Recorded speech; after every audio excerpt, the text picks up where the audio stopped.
말씀을 드리겠습니다. 어쨌든 사회혁신이 필요한 이유? 이런 측면에서 좀 말씀을 드리면 처음에 첫 번째 발표자님께서 막 이미 뭘 한 것도 없는 것 같은데 로컬이란 단어도 또 혁신이란 단어도 굉장히 피로감을 준다고 이렇게 얘기를 하셨어요. 네. 근데 어떻게 보면 요즘 지자체들마다 이제 특히 이제 메가시티 개념이 이제 등장을 하면서 메가시티의 광역 범위에서 제일 많이 얘기하는 게 대부분 다 글로벌 허브 명품 도시거든요. 더 지겹죠. 근데 참 지겹지 않으신가 봐요. 우리는 뭘 해보지도 않았는데 벌써 막 로컬도 지겹고 혁신도 지겹다는데 이 글로벌 허브 명품 도시는 20년 동안 지겹지도 않고 계속 사라질만 하면 또 나타나가지고 다 또 그게 되고 있습니다. 참 지치지도 않고. 그 지역이 여전히 사실 랜드마크라던가 산업단지라던가 관광에 굉장히 여전히 집착해 있다. 이번 정부의 지금 국정과제 중에서 분명히 로컬이 나와 있죠. 하나의 국정과제로 되어 있긴 한데 그럼에도 불구하고 이게 개념적으로는 메가시티도 존재하고 로컬도 존재할 것 같지만 메가시티가 받는 힘이 너무 크다 보니까 사실 그리고 메가시티가 강하게 가면 사실 로컬이 같이 생존하기는 굉장히 어려운 그런 구조여서 국정과제에 존재하는 두 개 사이에도 사실 상충이 있지 않나라고 사실 생각을 하고 있고 그게 상충되지 않고 정말로 메가시티도 가능하고 로컬도 가능해지려면 정말 사회혁신이 필요하다 이런 의미에서 사회혁신이 필요하다는 첫 번째 말씀을 드리고 싶고 또 하나는 이 로컬 브랜드 얘기를 하면서 로컬 브랜드 얘기하려면 이 부분에 누군가는 답을 해줘야겠다라고 생각하는 게 있었는데 그게 순창고추장하고 임실치즈는 로컬 브랜드인가? 네, 이거거든요. 순창고추장과 임실치즈 관련해 가지고 뭐 기재부, 산자부, 국토부 할 거 없이 투자된 금액이 거의 몇 천억씩 투자가 된 사업들이에요. 네, 순창고추장, 임실치즈 어느 정도 브랜드는 됐죠. 이제 순창고추장 모르는 사람 없고 임실치즈 모르는 사람 없고 그럼에도 불구하고 이게 우리가 말하는 로컬 브랜드인가에 대해서 저는 사실 의문이 좀 있습니다. 그 이유는 어쨌든 아까 첫 번째 발제자님이 얘기하신 것처럼 로컬 임팩트를 야기하는 브랜드여야지 로컬 브랜드지 로컬과 브랜드 사이에 뭔가가 빠진 거죠. 로컬 브랜드라고만 가면 옛날 그런 것처럼 지역 자원 활용해 우리나라 우리 땅에서 뭐 많이 나요. 고추 많이 나요. 고추로 브랜드 막 하려고 하거든요. 그건 이제 말 그대로 그냥 로컬 브랜드, 일반적인 경영학 책에서 나오는 로컬 브랜드고 지금 얘기하는 로컬 브랜드는 그거보다는 버전업이 돼서 로컬과 브랜드 사이에 뭔가가 들어가야 된다. 그래야 정확한 로컬 브랜드지 예전 개념으로 지역 자원 이렇게 개념 접근하면 안 되겠다. 그럼 그 사이에 있는 게 뭐냐? 말대로 그게 로컬 임팩트 또는 로컬 뭐 이노베이션 이런 개념이 들어간 브랜드가 지금 우리가 얘기하는 로컬 브랜드다라는 걸 좀 누군가는 좀 명확하게 개념 정의를 해줬으면 좋겠다. 그렇지 않으면 계속 이제 지역에서는 지역자원 활용해서 우리도 로컬 브랜드 한다고 계속 얘기하시거든요. 특히 이제 그 관련해서 또 로컬자에다가 좀 초점을 맞추면 아까 얘기하시면서 이제 북성로 사례 많이 들었고 저도 이제 로컬 사례로 북성로 사례를 되게 많이 칭송하는 사람 중에 하나였는데 결국 그럼 거기서 로컬이 북성로냐 아니면 북성로가 존재하는 그 행정동이냐 이 사실 이 행정구역 중심의 정책이 되어 있다 보니까 이 행정구역 중심의 정책과 로컬이 어떻게 만날지가 이게 특히 국정과제가 돼버리니까 로컬이 제도 안으로 들어오면서 정책의 바운더리에 대한 거 우리는 참 구역하는 거 되게 좋아하다. 이러다가 로컬 구역이라는 게 생기지 않을까 아니면 로컬 크리에이터 구역이라는 게 생기지 않을까 이런 우려 저희가 재생사업하면서도 그 구역 때문에 정말 참 많이 망했다고 생각하는 부분이 있거든요.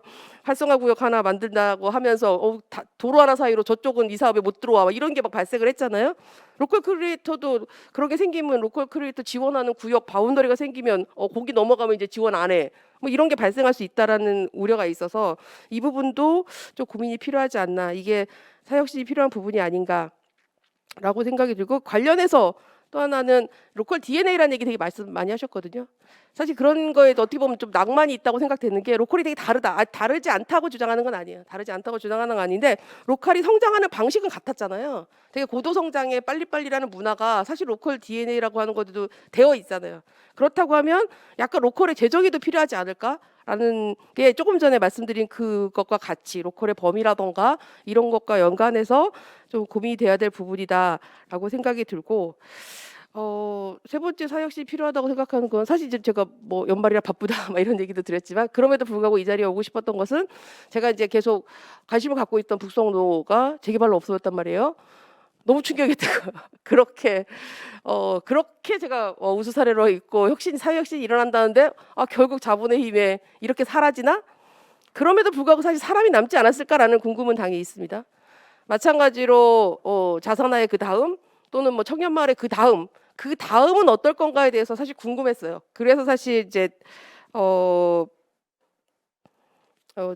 여기 오게 됐고 그 부분에 대해서 다른 토론자분들이 말씀을 해주실 거라고 생각해요. 결국 그 다음이 궁금한 이유는 결국 지속 가능성을 고려할 수밖에 없고 그 지속 가능성이라는 게 결국은 사회 혁신이 가능해야지만 지속 가능하지 않을까라는 이유에서 이제 사회 혁신이 필요한 세 번째 이유라고 생각이 들고 아까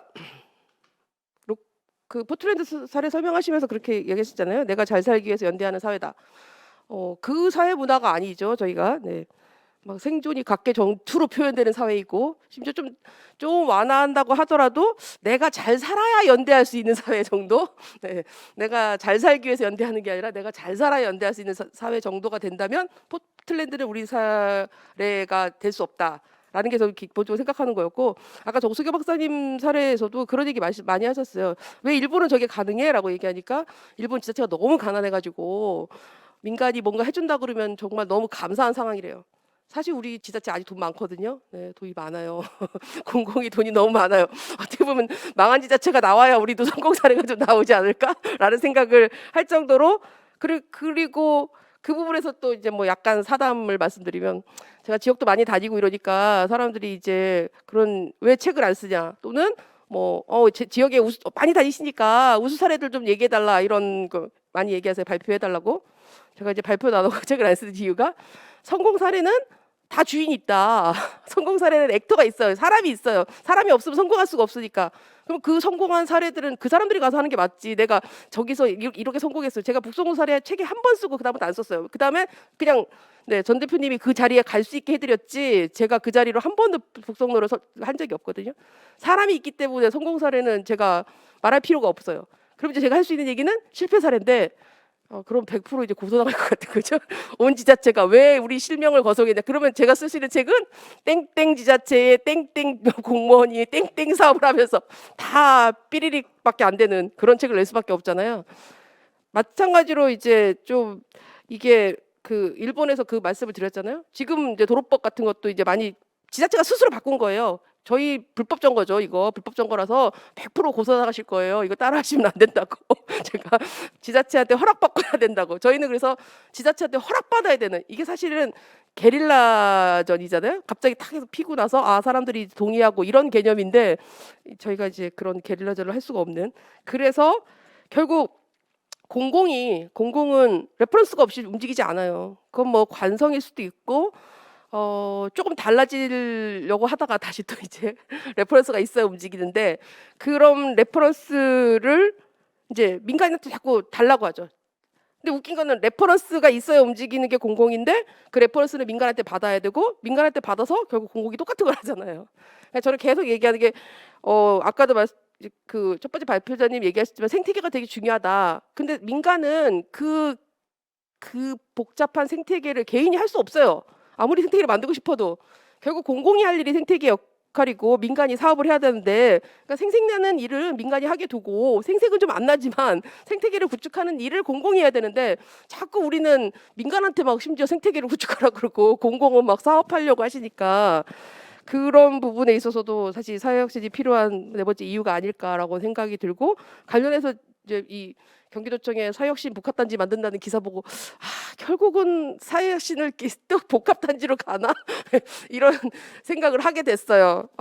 레퍼런스가 그렇게 없을까 막 이런. 왜냐하면 서울 사회혁신센터를 보면 어떻게 될 건지가 보일 텐데 심지어 서울 사회혁신센터가 그렇게 뭐 성공 사례로 됐지만 결국 입지적 한계 정말 저 서울 끝에 가 있잖아요. 입지적 한계를 극복하는 것도 좀 제약이 있었고 일단 또 그 안에서 모여 있다고 소통이 저절로 되는 거 아니거든요.